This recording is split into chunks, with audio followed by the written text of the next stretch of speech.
उत्तर प्रदेश चुनाव को लेकर ऑल इंडिया मजलिस इत्तेहादुल मुस्लिमीन के राष्ट्रीय अध्यक्ष बैरिस्टर असदुद्दीन ओवैसी साहब का प्रेस कॉन्फ्रेंस। बताते चले, उत्तर प्रदेश में चुनावी माहौल गर्म है और साथ ही साथ सभी दलों का चुनाव प्रचार थम गया है। मजलिस इत्तेहादुल मुस्लिमीन के राष्ट्रीय अध्यक्ष बैरिस्टर असदुद्दीन ओवैसी ने वहां पर प्रेस कॉन्फ्रेंस उत्तर प्रदेश चुनाव को लेकर किया है और खास तौर पर उन्होंने बताया कि बड़ी मजबूती के साथ मजलिस इत्तेहादुल मुस्लिमीन उत्तर प्रदेश चुनाव लड़ने जा रही है। बहरहाल उत्तर प्रदेश में कई अपडेट हम आपको बता रहे थे, जहां पर इमरान मसूद का नाम सुर्खियों में आ रहा था। मजलिस इत्तेहादुल मुस्लिमीन और इमरान मसूद का नाम सुर्खियों में आ रहा था, लेकिन बैरिस्टर असदुद्दीन ओवैसी साहब खासतौर पर इस बारे में उन्होंने बताया। और उससे पहले हम बता दें कि इमरान मसूद पहले कांग्रेस में थे और कांग्रेस के बाद समाजवादी पार्टी में आए, समाजवादी शामिल में हुए और ख़ास तौर पर उनको टिकट यहाँ पर भी नहीं मिला, और जिससे वहाँ के लोगों में ख़ास तौर पर ये बताया जा रहा था कि अब दूसरा विकल्प ये है कि वो मजलिस इत्तेहादुल मुस्लिमीन में जाएंगे। लेकिन मजलिस के राष्ट्रीय अध्यक्ष बैरिस्टर असदुद्दीन ओवैसी साहब ने प्रेस कॉन्फ्रेंस के दौरान जो मीडिया से बातचीत हुई, कहा कि अब तक कोई खबर उन्हें नहीं आया है। ख़ास तौर पर उसको जानकारी है कि पार्टी ने उसे अब तक उसका मुकाम नहीं दिया है। बताते चले, इस वक्त मजलिस इत्तेहादुल मुस्लिमीन के राष्ट्रीय अध्यक्ष बैरिस्टर असदुद्दीन ओवैसी साहब का कहना है कि 100 विधानसभा सीटों पर पार्टी ने वहां पर उम्मीदवारों को उतारने का फैसला लिया है और ख़ासतौर पर उनकी तैयारी वहां पर जोर शोर से चल रहा है। मजलिस के राष्ट्रीय अध्यक्ष बैरिस्टर असदुद्दीन ओवैसी साहब लगातार 100 विधानसभा सीटों को लेकर शुरू से ही सुर्खियों में है। 403 विधानसभा सीटों वाले प्रदेश में मजलिस इत्तेहादुल मुस्लिमीन का निगाहें मात्र 100 विधानसभा सीटों पर है। कुछ लोगों का कहना है कि 137 सीट ऐसे हैं जहां पर मुसलमानों का अच्छा पकड़ बताया जा रहा है, लेकिन पार्टी ने सर्वे के आधार पर लगातार 100 सीटों पर अड़ा रहा और ख़ास तौर पर यह 100 सीट मजलिस इत्तेहादुल मुस्लिमीन के लिए बहुत बड़ी चुनौती का सीट है, क्योंकि 100 विधानसभा सीटों पर लगातार मजलिस इत्तेहादुल मुस्लिमीन को मेहनत करना होगा और साथ ही साथ दूर अंदेशी दिल्ली विधानसभा चुनाव और गुजरात विधानसभा चुनाव है। इस वक्त मजलिस इत्तेहादुल मुस्लिमीन उत्तर प्रदेश में बड़ी मजबूती के साथ चुनाव लड़ रहा है, लेकिन बिहार चुनाव का असर उत्तर प्रदेश में पड़ सकता है। मजलिस के राष्ट्रीय अध्यक्ष बैरिस्टर असदुद्दीन ओवैसी ने बिहार में भी इससे पहले चुनाव लड़े थे, लेकिन इस बार जो बिहार में बड़ी उसे कामयाबी मिली, तो इसका जो खबरें देश भर में सुर्खियों में रहा और ख़ास तौर पर इनका असर कहीं न कहीं देश के अलग अलग राज्यों में जाता है। फिलहाल उससे पहले बंगाल चुनाव लड़ा और बंगाल में मजलिस इत्तेहादुल मुस्लिमीन को करारा हार मिला। बताते चले कि मजलिस इत्तेहादुल मुस्लिमीन पहली दफ़ा बंगाल चुनाव लड़ा और बंगाल में मजलिस इत्तेहादुल मुस्लिमीन को लगातार टारगेट करता रहा और कहीं न कहीं वहाँ के प्रशासन ने भी मजलिस को नकारने का काम किया।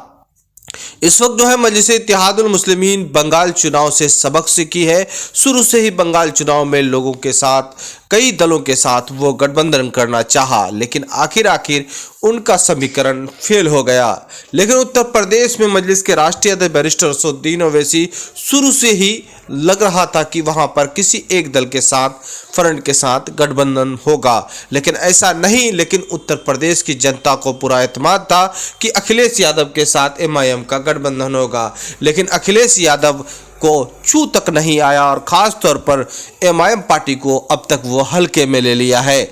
बताते चले कि अब मुस्लिम मतदाताओं के अंदर सियासी बेदारी करने का जरूर बैरिस्टर असदुद्दीन ओवैसी और MIM की पूरी टीम को शुरू कर दिया और साथ ही साथ इस वक्त मजलिस वहाँ पर बड़ी पार्टी बनकर उभर रही है।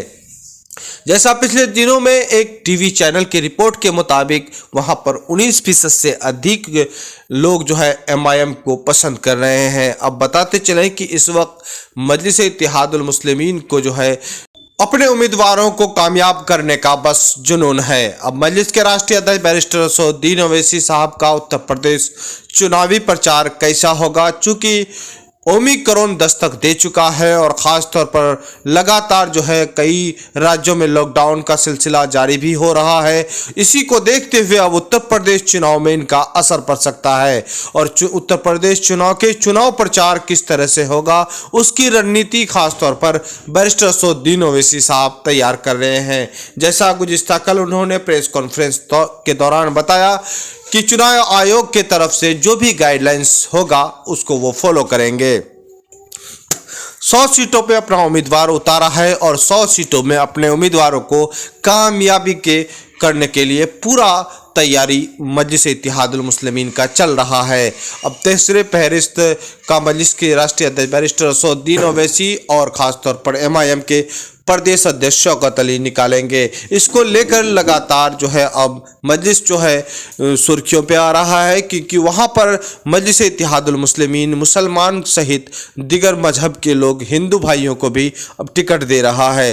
गुज़िश्ता कल दूसरा लिस्ट जो जारी हुआ मजलिस ने किया उसमें हिंदू भाइयों को MIM का उम्मीदवार बनाया गया है। इसको लेकर लगातार अब सुर्खियों बटोर रहा है MIM और ख़ास तौर पर मजलिस-ए-इत्तेहादुल मुस्लिमीन उत्तर प्रदेश के चुनावी मैदान में मजबूती मिल रहा है। उसका साफ तौर पर मजलिस का कहना है कि MIM पार्टी बिहार चुनाव में भी मुसलमानों को भी, दलितों को भी, हिंदू भाइयों को भी टिकट दिया था और दीगर राज्यों में भी चुनाव, चाहे वो नगर चुनाव है, सभी मजहब के लोगों को वो टिकट देते हैं, उम्मीदवार बनाते हैं। बहरहाल उत्तर प्रदेश का चुनावी माहौल और साथ साथ मजलिस-ए-इत्तेहादुल मुस्लिमीन का उम्मीदवारों का घोषणा बाकी है और इस अपडेट को पाने के लिए लगातार उत्तर प्रदेश के लोग बेचैन हैं चूँकि 100 उम्मीदवारों को जो है चुनना है।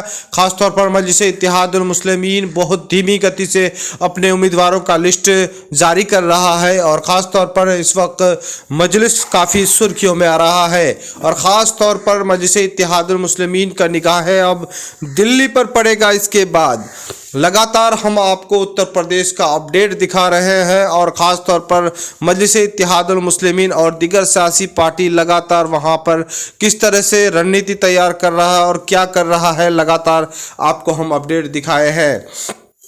फिलहाल बताते चलें कि लगातार स्टार प्रचारक के रूप में मजलिस-ए-इत्तेहादुल मुस्लिमीन जो सुर्खियों में आ रहे थे, लेकिन इस ओमिक्रॉन को दस्तक देने के बाद अब चुनाव प्रचार किस तरह से होगा, उत्तर प्रदेश का किस तरह से माहौल होगा, खासतौर पर चुनाव आयोग का क्या क्या गाइडलाइंस होगा, इसके मुताबिक तय करेंगे।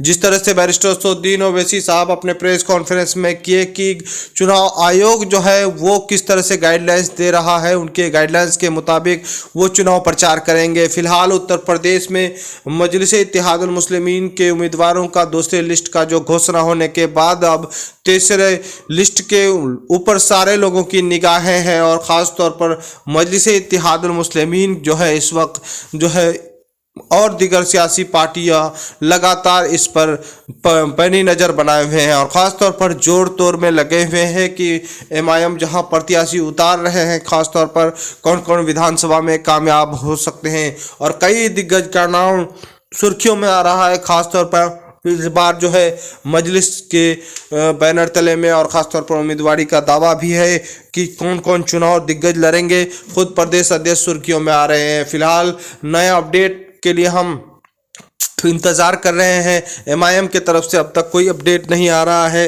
तीसरे लिस्ट का जैसे ही आएगा आपके सामने फिर द मैसेज न्यूज़ के माध्यम से हम आपको दिखाएंगे। फिलहाल आप हमारे चैनल में नए हैं तो सबसे पहले चैनल को सब्सक्राइब करें, अच्छा लगे तो लाइक करें, दोस्तों को शेयर करें। खुदा हाफिज़।